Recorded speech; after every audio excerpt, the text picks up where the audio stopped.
começar com o senhor perguntando o seguinte: qual é o maior desafio que o TSE vai enfrentar nas eleições este ano?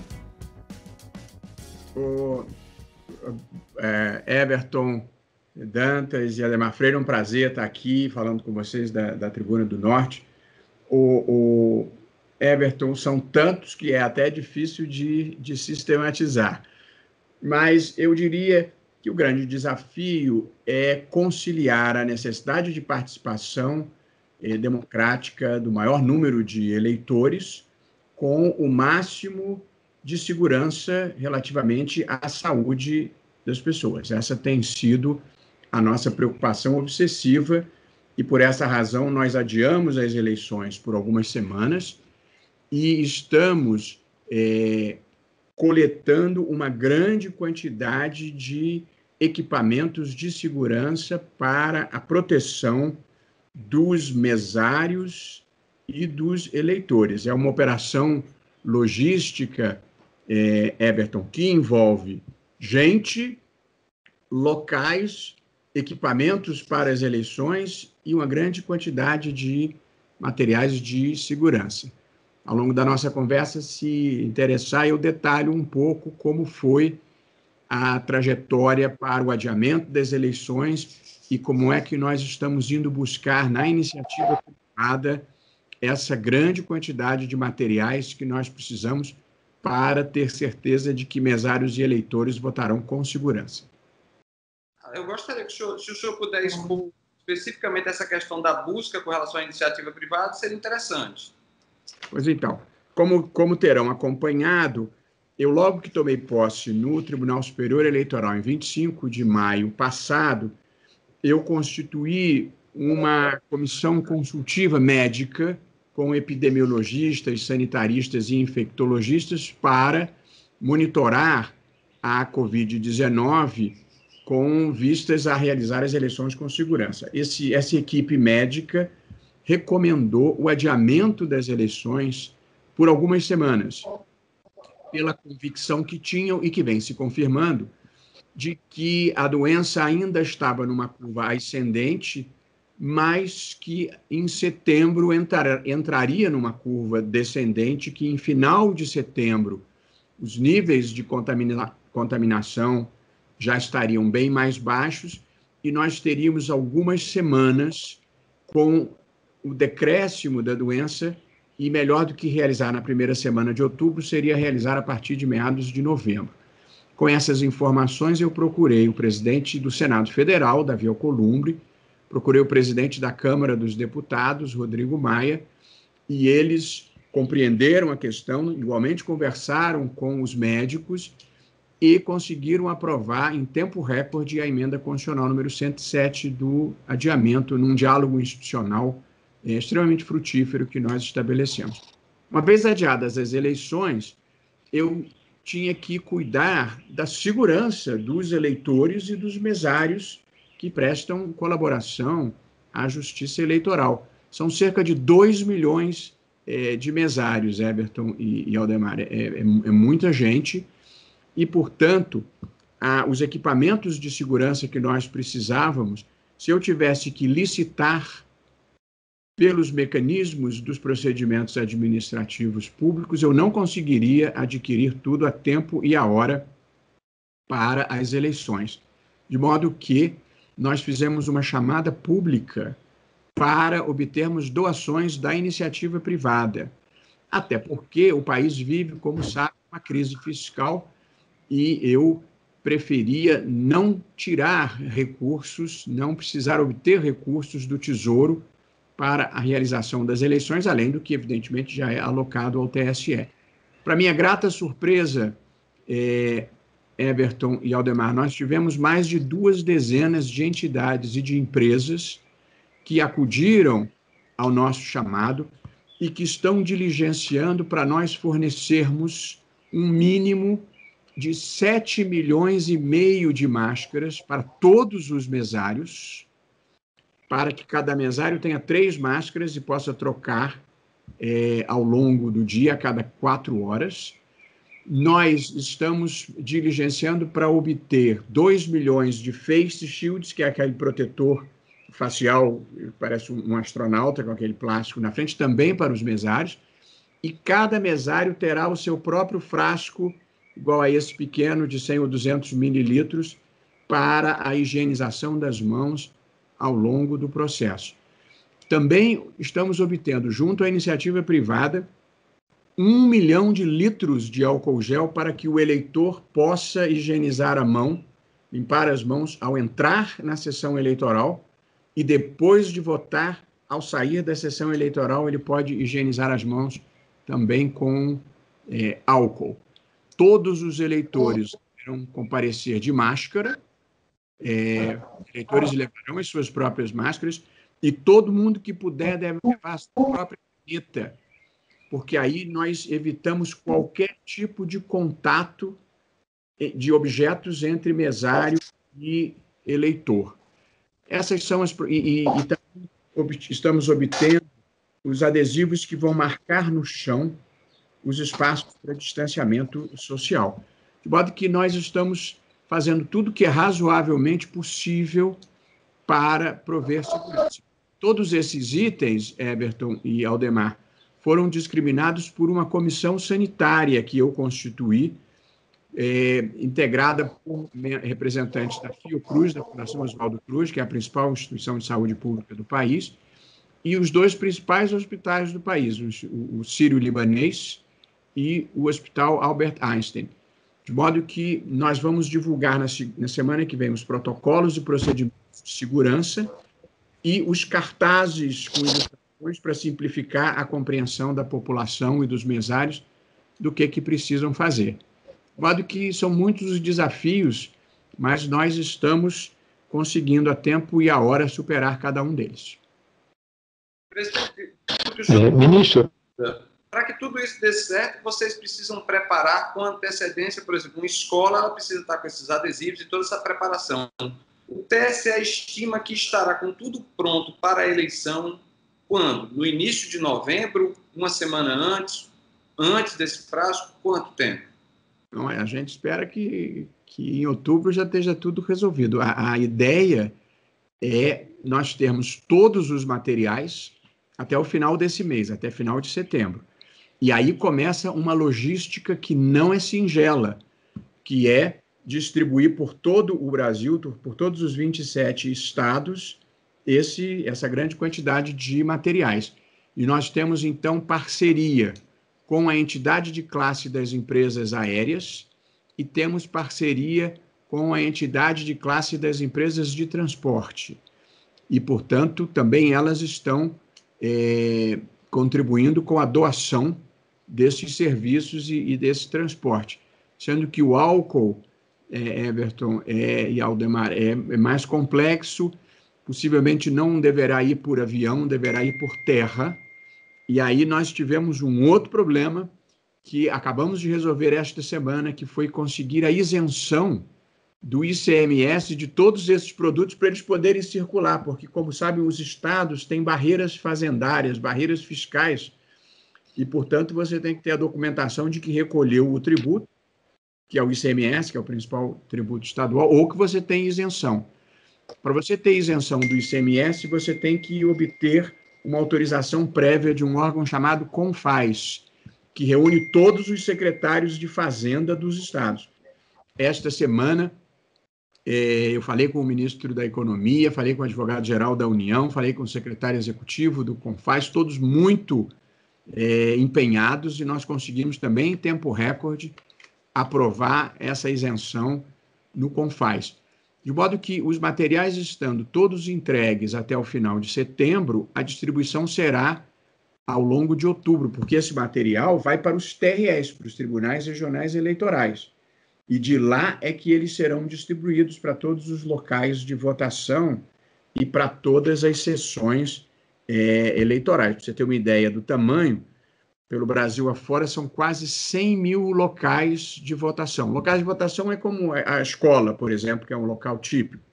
E dentro do local de votação, você tem diversas sessões eleitorais. As sessões eleitorais são cerca de 400 mil sessões eleitorais e cerca de 400 mil urnas. de modo que tão complexo quanto a obtenção dos materiais, tão complexa é a distribuição desses materiais. Nós temos uma consultoria da Falcone, da Martins, os equipamentos estão ficando no depósito do Mercado Livre, muita gente patrioticamente nos ajudando graciosamente, o que é talvez um precedente pioneiro de parceria público e privada para a realização do bem comum e de um evento importante como são as eleições para a democracia.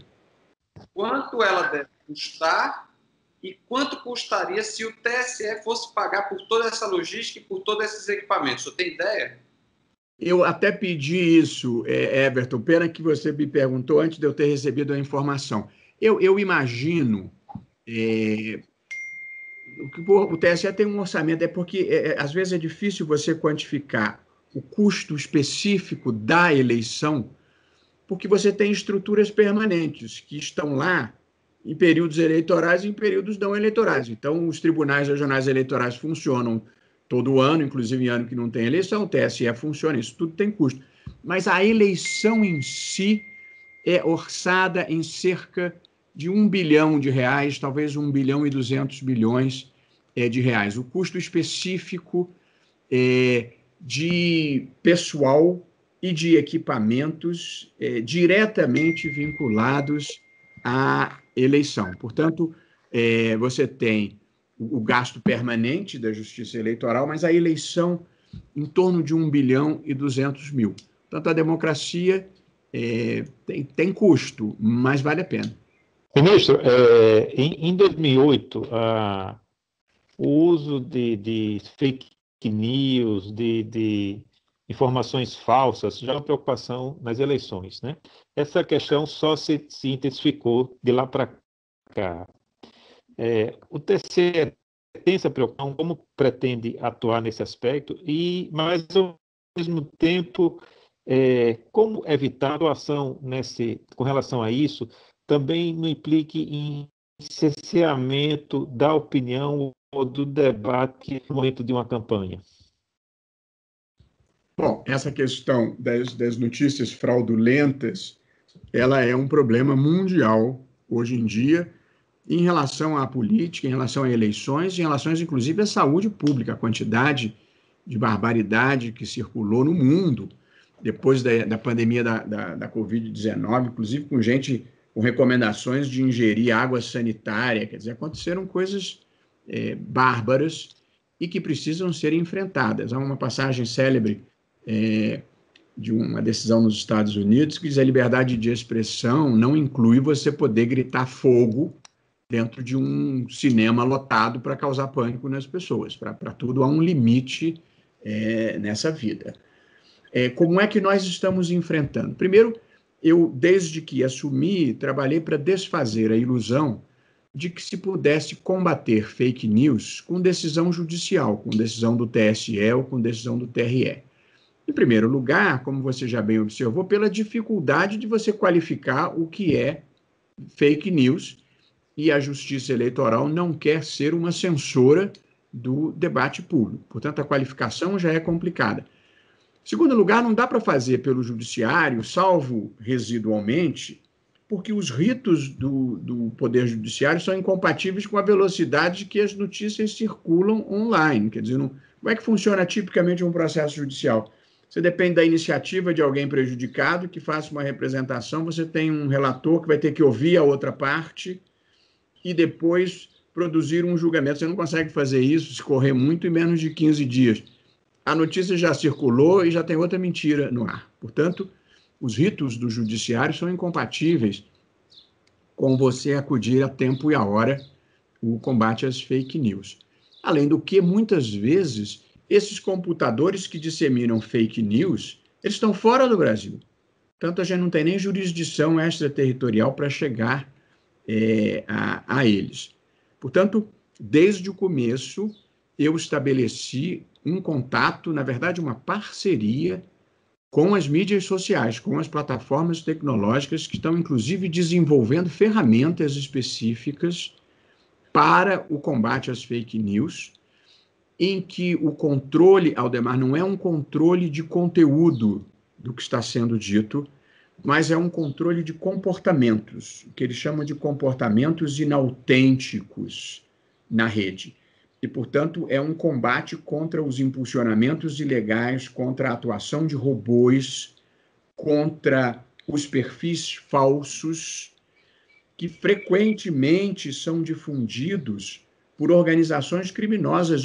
Elas são hierarquizadas, pessoas que atuam de maneira orquestrada e financiada, são milícias digitais, são terroristas verbais que têm uma atuação destrutiva da honra das pessoas e da democracia. Muitos são bandidos, outros são psicopatas e alguns acumulam. Portanto, esses a gente precisa enfrentar. Não é a manifestação individual de quem quer que seja. Aí pode criticar o quanto quiser o Supremo, a democracia, o Congresso, mas quando você tem organizações criminosas articuladas, hierarquizadas, elas cumprem ordens. São mercenários que cumprem ordens e muitos são remunerados. Esses a gente tem que enfrentar. A democracia precisa agir em legítima defesa. Portanto, nós não estamos falando de manifestações individuais, estamos falando das organizações criminosas. O senhor caracterizou aí essa questão das organizações criminosas, e aí eu já pego como gancho o tema da fake news. Esse caso aí que o senhor citou, seria o caso daquele processo do Supremo que suspendeu as contas e tem aquela investigação? O senhor acha que se trata desse caso, não?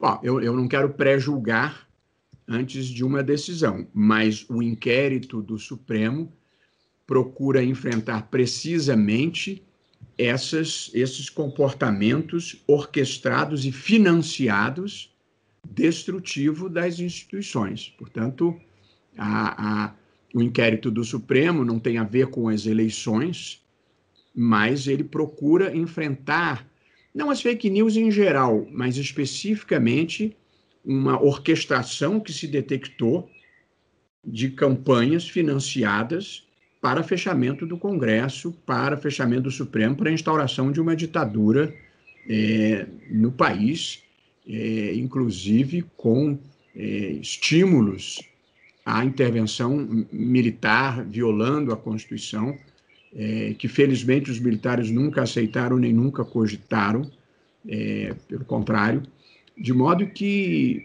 a democracia precisa se defender desses comportamentos. Portanto, eu repito, não é uma pessoa, e depois não é crítica ao Supremo, nem crítica ao Congresso, que isso é perfeitamente legítimo. Quem está no espaço público tem que estar disposto a ouvir mentira, crítica destrutiva, fatos completamente inventados, e a mim me ocorre rotineiramente, e aos meus colegas também, e a qualquer um que está no espaço público. Faz parte da vida. Portanto, não é uma questão da crítica, é uma questão da destruição das instituições. Aí é preciso resistir. Voltando um pouco às eleições, recentemente o TSE deu aquela decisão de isonomia entre candidatos negros e brancos. Como é que o senhor avalia aquela questão? Como é que a democracia ganha com aquilo? A questão do tempo de TV e de recursos. Everton, democracia é um projeto coletivo que deve envolver todas as pessoas. A ideia de democracia é uma ideia de autogoverno. As pessoas se governam, ou se candidatando ou votando. Portanto, a participação das pessoas é central. O Brasil é um país que tem pelo menos 50% da sua população negra, entre pretos e pardos, para usar a terminologia que se tem utilizado mais adequadamente. E uma participação muito baixa, percentualmente, de pessoas negras, tanto em cargos públicos quanto na iniciativa privada em posições de destaque. De modo que já de alguns anos, o país vem fazendo um esforço muito importante de ação afirmativa para combater um racismo estrutural e institucionalizado no Brasil, que é uma consequência da colonização,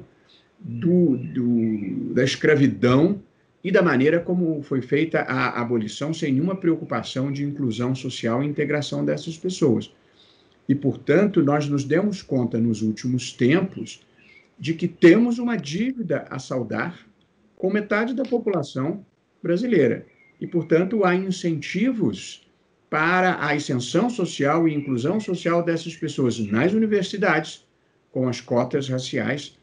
Nos cargos públicos, os concursos têm que reservar 20% das vagas, pelo menos, para as pessoas negras que consigam ser aprovadas.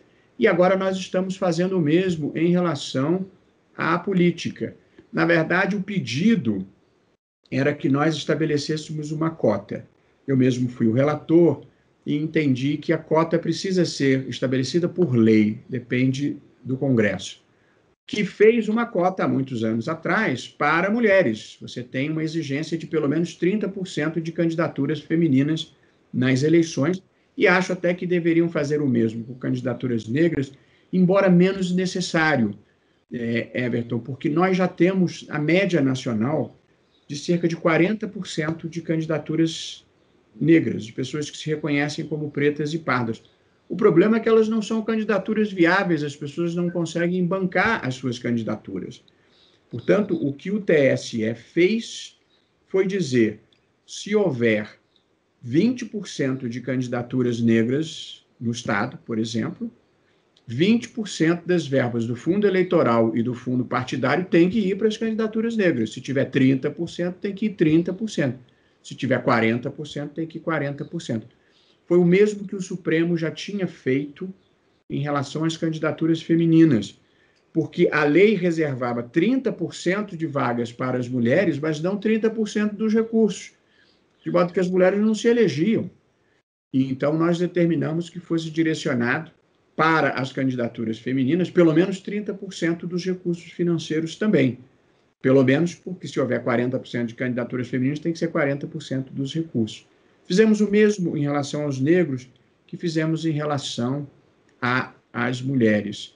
É a reparação de uma dívida histórica, em primeiro lugar, é o combate ao racismo estrutural que ainda existe no Brasil, em segundo lugar, e é um esforço, Everton, para nós termos pessoas negras em cargos de destaque na vida brasileira, porque isso é importante para os jovens, para as crianças que se identificam com eles, para terem símbolos de sucesso, símbolo de realização, e eles são modelos, e as pessoas na vida se movem por exemplo. Se o seu exemplo for o traficante, você vai seguir o traficante. Se o seu exemplo for um homem público que atua com distinção, você vai querer ser um homem público com distinção. Se o seu exemplo for um empresário bem-sucedido, você vai querer mimetizar um empresário bem-sucedido. É muito importante destacar isso. Precisamos de pessoas negras com visibilidade e sucesso para servirem de inspiração e motivação para os jovens. Essa é a razão da decisão. Eu até votei vencido numa pequena parte que eu já aplicava para a eleição de agora, de 2020, mas o tribunal entendeu que estava muito em cima, a maioria entendeu. Eu entendi que podia aplicar agora porque as candidaturas ainda não foram registradas, ainda não havia começado as convenções. Mas a maioria do tribunal entendeu que se deveria dar um tempo para os partidos se organizarem e, portanto, isso valerá a partir da eleição de 2022. Ministro, tem havido uma discussão muito grande com relação ao controle dos atos do Poder Executivo pelo Judiciário. O senhor acha que tem havido alguma extrapolação com relação a esse aspecto? Eu acho que eu diria que, no geral, não. Houve 2 casos polêmicos que eu vou mencionar brevemente, porque eles estavam... Um era óbvio, depois que eu te explicar, eu acho que vocês não terão nenhuma dúvida. O segundo é o caso da indicação do diretor da Polícia Federal. Esse talvez tenha sido o caso mais na fronteira entre direito e política. E eu, evidentemente, não vou me manifestar sobre o mérito, não apenas porque não emito opinião sobre decisão de colega, como também porque pode ser que eu precise votar no plenário do Supremo. Mas o ministro Alexandre de Moraes, que foi quem tomou a decisão, ele ponderou. A justiça é representada por 2 pratos de uma balança, porque muitas vezes você precisa pesar valores diferentes.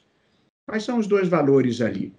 Primeiro, prato, respeito à separação de poderes e não interferência em atos políticos do outro poder. O judiciário, em princípio, não deve interferir com atos políticos do outro poder. E o segundo prato dessa balança é que as democracias precisam ter árbitros neutros, instituições que não sejam capturadas pela política, porque elas não estão a serviço do governo, e sim do Estado e da população.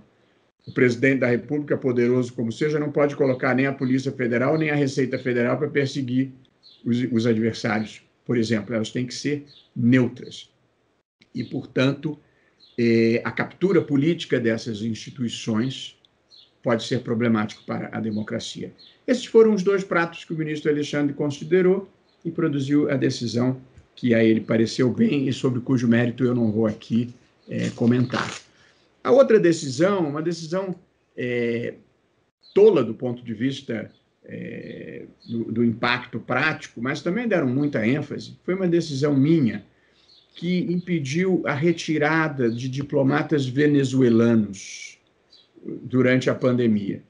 O que eu decidi? Eu decidi que quem mantém relações internacionais é o presidente da República.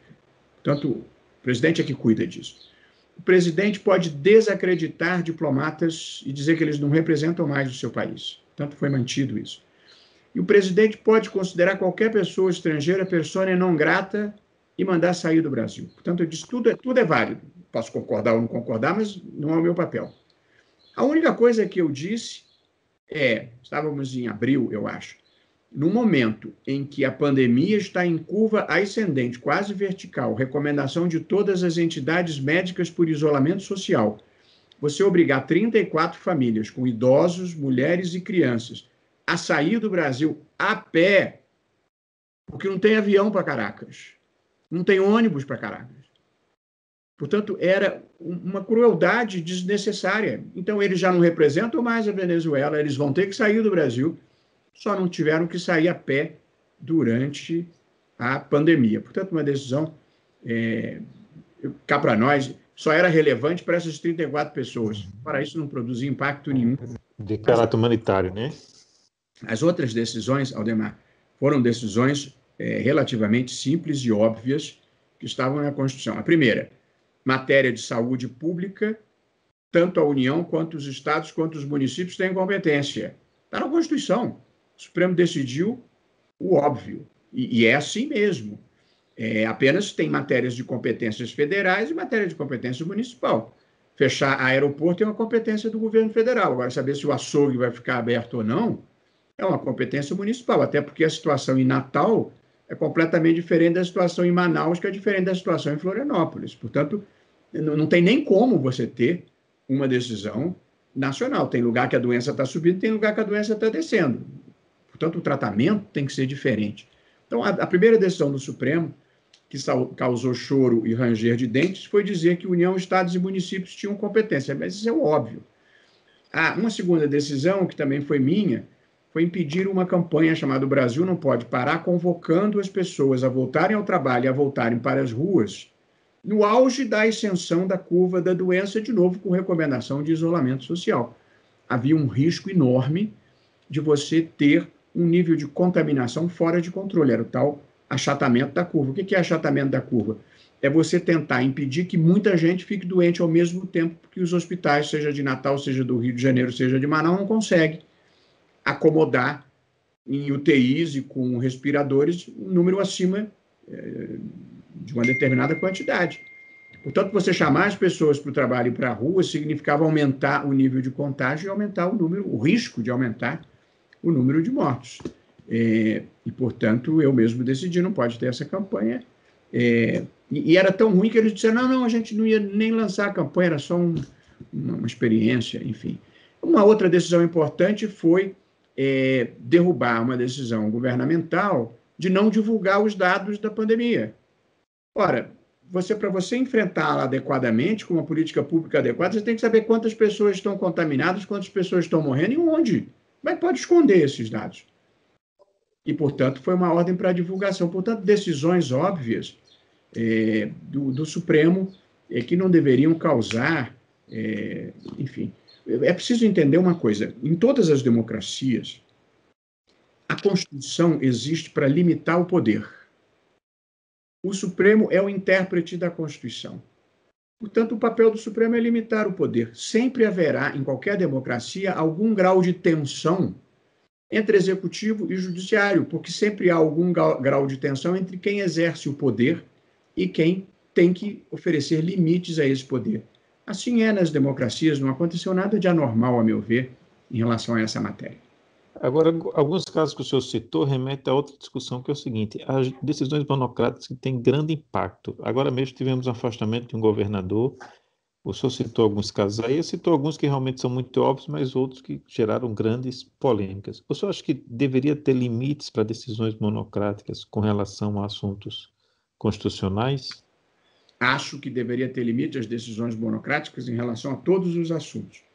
Eu mesmo tenho uma proposta que já começou a votação, ficou com 5 votos só e pedidos de vista, e a minha proposta é a de que qualquer decisão de qualquer ministro tem que ser imediatamente colocado no plenário virtual. O plenário virtual é onde nós votamos as questões, sem ser o plenário físico em que a gente se reúne às quartas e quintas-feiras.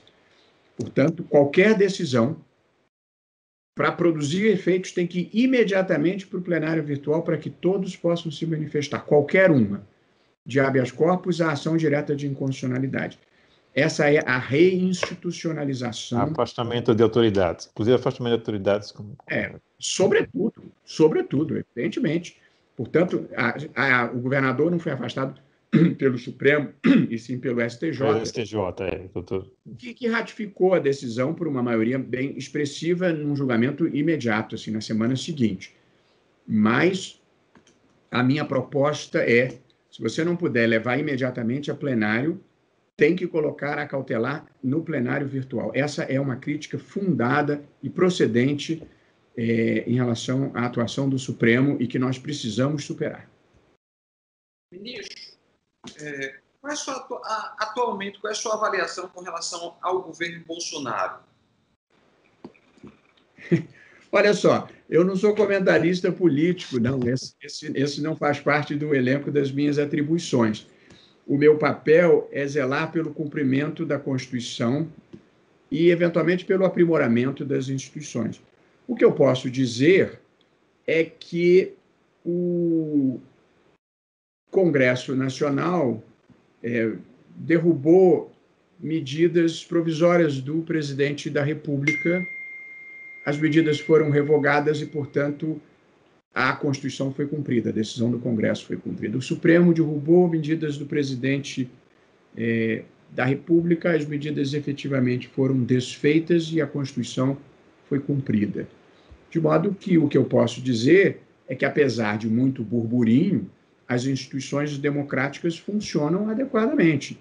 E apenas para dizer, às vezes as pessoas não compreendem isso, a maior parte dos atos do presidente são mantidos, são considerados válidos. É que quando a gente declara alguma coisa inconstitucional ou quando o Congresso derruba alguma coisa, chama muito atenção. Mas a rotina da vida, a rotina do governo, o presidente toca sem ser minimamente molestado, seja pelo Legislativo, seja pelo Executivo. Portanto, não me cabe uma avaliação política, mas do ponto de vista institucional, o governo funciona dentro do quadro institucional da democracia. E acho que nessa matéria nós superamos todos os ciclos do atraso, e acho muito difícil ter retrocesso. Eu acho que pode haver manifestações retóricas aqui e ali, mas no mundo real do funcionamento das instituições e da democracia, não há nada de errado acontecendo, felizmente. É claro que você pode discordar da política ambiental, e essa é uma questão institucional. Você pode discordar da política de armar a população. Você pode discordar do tratamento, seja na educação, seja na saúde, porque assim é a vida. Agora, o presidente foi eleito com 58 milhões de votos, e, portanto, dentro do quadro da democracia, quem está infeliz, na próxima eleição, votará no candidato da sua preferência, mas numa democracia, quem tem maioria governa de acordo com a sua agenda. Ministro, tem uma discussão aí com relação ao peso do setor público no custo, né, com relação ao orçamento público e com relação ao PIB. E agora, na pandemia mesmo, nós tivemos uma série de medidas que atingiu muito o trabalhador do setor privado, não atingiu os servidores públicos. O senhor acha que essas observações são pertinentes? Acho. É preciso distinguir a vida normal, ordinária, da situação extraordinária de pandemia que nós estamos vivendo. Portanto, na situação extraordinária de pandemia, os gastos se impuseram para você equipar a área da saúde, para você preservar, na maior medida possível, o emprego das pessoas e para você abrir crédito para as empresas não quebrarem. Portanto, e para você dar o auxílio emergencial, sobretudo para os informais que morreriam de fome.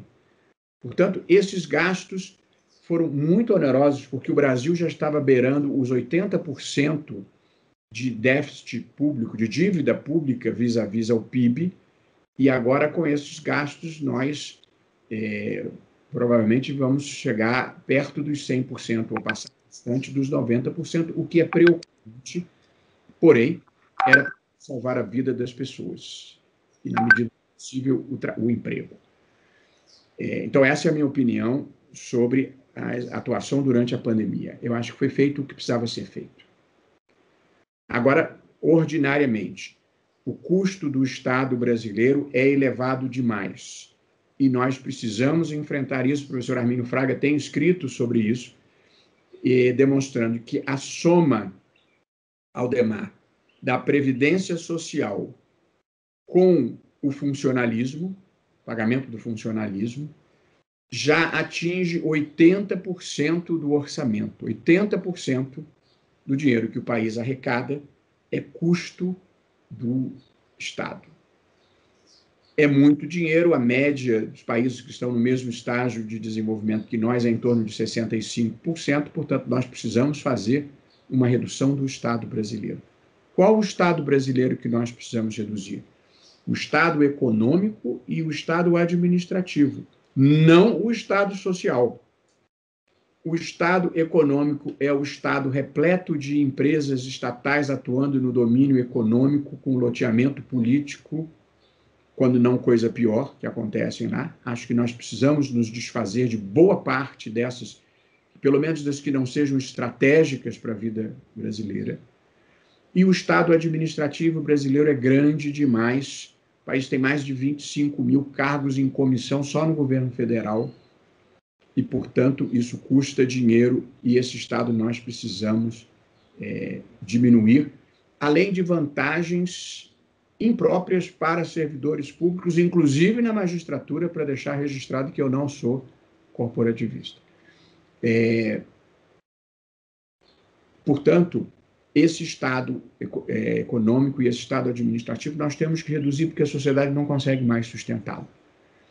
O Estado social é o Estado de um sistema tributário mais justo, o nosso, além de ser o mais complexo do mundo, documentadamente o mais complexo do mundo, é o país em que se gasta mais horas para o compliance tributário no mundo, dados do Banco Mundial, e é extremamente regressivo porque é um sistema que arrecada cerca de 50% dos impostos sobre o consumo, IPI, ICMS e ISS, e é relativamente dócil com renda acima de determinadas faixas e com capital e com a propriedade. O problema é que as transformações que precisam ser feitas na área tributária afetam os donos do poder, inclusive nós. Quero deixar claro. Portanto, uma reforma tributária justa vai ter que cortar na carne, não é nem aumentar a carga, é mudar a distribuição da carga, porque a carga já beira os 33% e também é mais ou menos o teto para um país no estágio de desenvolvimento que nós estamos. Aliás, nós superamos todos os outros países que estão na mesma situação. Não adianta aumentar a tributação porque você mata as empresas ou desestimula o trabalho. Você tem um ponto ótimo a partir do qual você não pode passar. E é muito fácil exemplificar isso. É só tomar o exemplo do cigarro. O IPI que incide sobre o cigarro é tão exorbitante que até pouco tempo atrás 40% do mercado era contrabando. Você estimula uma atividade criminosa quando você tributa desproporcionalmente qualquer coisa. Portanto, é preciso mexer no sistema tributário. Capítulo 1 do Estado Social Brasileiro. Capítulo 2 é melhor investimento em educação e em serviços públicos em geral, porque a população pobre depende dos serviços públicos, a começar por educação básica de qualidade. E, em terceiro lugar, ter programas sociais de amparo para quem esteja em situação de extrema pobreza. Portanto, nós temos que tirar dinheiro do Estado administrativo e do Estado econômico para redistribuir para o Estado social. Alguém vai perder. Esse não é um jogo de soma zero, mas é o preço de fazer um país melhor e mais justo. Sobre o corte dos servidores públicos, eu acho que essa é uma decisão legislativa que caberia ao Congresso. Mas se você quer uma opinião em tese, eu acho que se todo mundo tem que cortar, os servidores públicos também têm que cortar. Esse projeto de reforma que foi enviado administrativa, o senhor acha que enfrenta isso? Olha só, esse eu não posso falar porque cada passo dessa tramitação vai pipocar lá no Supremo em algum momento. Portanto, eu não vou falar sobre esse projeto. Mas que o país precisa de uma reforma administrativa, inclusive de redução do Estado administrativo, foi o que eu falei antes. Portanto, alguma reforma do Estado brasileiro nós precisamos. Se é essa, não é o meu papel dizer, a menos que haja um questionamento de natureza constitucional. Aí eu vou ter que dizer se eu acho que é constitucional ou não. Mas, falando institucionalmente, nós precisamos diminuir, sim, o custo do Estado brasileiro. Deixa eu ver se eu entendi. Então, o senhor defende, então, no ponto de vista econômico, um modelo mais liberal, com uma presença maior do setor privado, uma presença maior do Estado, mas com fortes programas sociais, e se eu não me engano, eu já vi também o senhor falando em outras entrevistas, com também uma presença do judiciário forte também na defesa de direitos e garantias fundamentais. É mais ou menos isso? Isso, eu sou um defensor da autocontenção do judicial. O judiciário deve se meter o mínimo possível em economia, em questões administrativas, em decisões políticas em geral. Porém, acho que o judiciário deve ser proativo na defesa da democracia, liberdade de expressão e outros direitos fundamentais, e na defesa dos direitos fundamentais em geral. E, aliás, este é um papel que o judiciário cumpre bem. Aldemar, nós tivemos nos últimos 30 anos avanços importantes em relação a mulheres, em relação a negros, em relação à comunidade LGBTI, em relação à demarcação de terras indígenas, em relação a transgêneros. Direitos fundamentais foi um capítulo da agenda brasileira em que eu acho que o judiciário prestou um serviço relevante para o progresso social. Agora, transposição de rio, demarcação de terra indígena que tenha sido feita, porque a demarcação de terra indígena é um mandamento constitucional, não é uma escolha política. Tem que fazer, desde que presente os pressupostos da Constituição, porque picaretagem também ninguém precisa. Mas onde presentes os pressupostos da Constituição, tem que fazer. Portanto, o judiciário, ninguém nessa vida deve presumir demais de si mesmo. Mas também ninguém deve ficar aquém dos seus deveres e dos seus papéis. Acho que o do judiciário é proteger a democracia, proteger direitos fundamentais e fazer valer a Constituição. A questão só fica mais complexa porque você tem questões na linha de fronteira, em que não é totalmente nítido se aquela é uma questão política ou se aquela é uma questão de interpretação constitucional. Mas no normal da vida, você tem certa clareza em relação a isso. O senhor disse que não é comentarista político, tudo bem, mas eu queria saber sua opinião institucional sobre a Operação Lava Jato, principalmente levando em consideração o que tem acontecido nas últimas semanas, a saída do procurador, a demissão em São Paulo, a exoneração coletiva em São Paulo, o posicionamento do procurador-geral. Como é que o senhor avalia? Eu acho que a Operação Lava Jato, ela deixou de ser uma operação específica e passou a ser uma mudança de paradigma na vida brasileira, que é não aceitar com naturalidade o desvio de dinheiro público.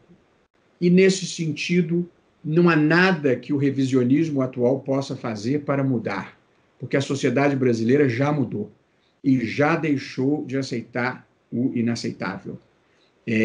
Everton, está cada dia mais difícil para um vigarista sair na rua com tranquilidade. As empresas, portanto, a sociedade já mudou. As empresas privadas também já mudaram, até porque pagaram um preço alto, muitas quebraram, muitas tiveram seus dirigentes presos, e as empresas privadas no Brasil desenvolveram um novo business, que é compliance. A situação era tão ruim, em cumprimento da lei e das normas éticas, que não tinha nenhuma palavra em português para identificar o que significava isso. Então, agora todas as empresas têm compliance, têm o seu departamento de integridade, que é verificar se a legislação está sendo adequadamente cumprida. Portanto, mudou a sociedade, mudou a iniciativa privada.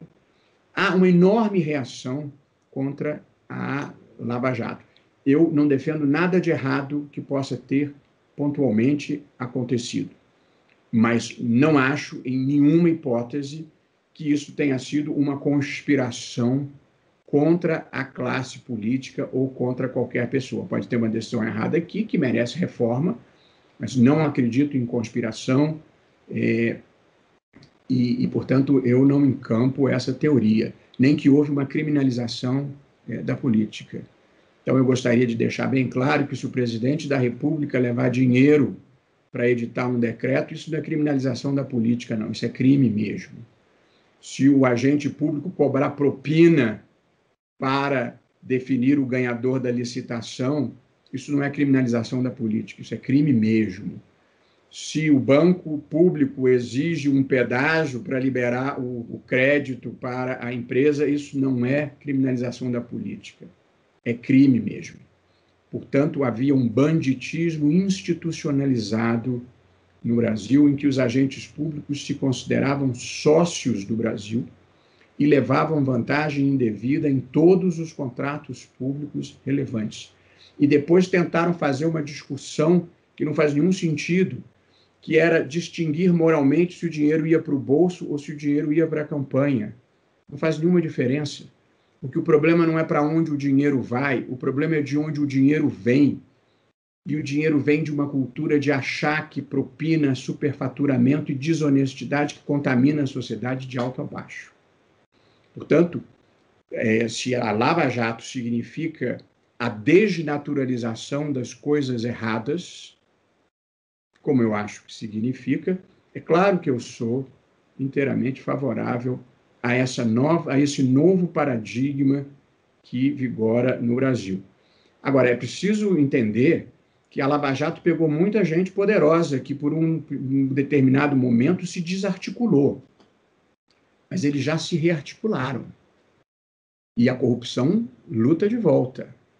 E, portanto, você tem um imenso arco de alianças hoje que procura destruí-la e desacreditar as pessoas, atacando-as pessoalmente, como se não tivesse acontecido o que aconteceu no Brasil, como se ninguém tivesse visto o ex-deputado correndo com a malinha de propina na rua, como se ninguém tivesse visto o ex-diretor da empresa estatal devolver 180 milhões.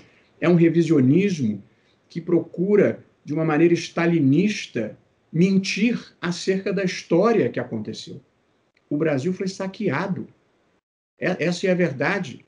E não adianta perseguir um A ou B, porque a história não vai ser reescrita, pelo menos enquanto tiver liberdade de expressão e pessoas decentes para contarem o que aconteceu no Brasil. O problema é que esse é um país em que, na classe dominante brasileira, muita gente, mas muita gente mesmo, ou estava envolvida, ou tinha um parente, um amigo, ou um ente querido envolvido nas coisas erradas. E então se forma um arco de alianças imenso, imenso. Mas eu acho que não acontecerá no Brasil o mesmo que aconteceu na Itália, apesar do movimento todo, por causa da imprensa. Hoje a imprensa no Brasil é plural e independente. Acho que não acontecerá porque o judiciário é plural e independente, apesar de haver pressões e haver visões que eu considero equivocadas em muitos lugares, mas o judiciário é independente.